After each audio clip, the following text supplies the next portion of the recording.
خلکو وایي تبلیغیانو مزې وکړئ. مزو سره سره وګوره په دې دشتو بیابانونو کې پراته دي، د الله د دین خدمت کوي، خلکو پسې ګرځي، ورځې شپې سبا کوي. د اوبو تکلیف، یخني دونه سخته، دا ټوبیل دی نو دا بیا جمع کېږي په ټوکې اوبه کوي.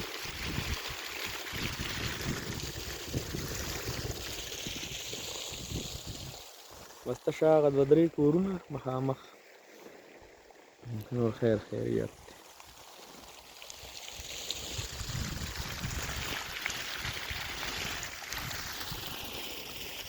هر څه د سپېرو غرونه دي، راوځئ د الله په لاره کې وخت ولګوئ، خپل جان مال او وخت قیمتي کړئ.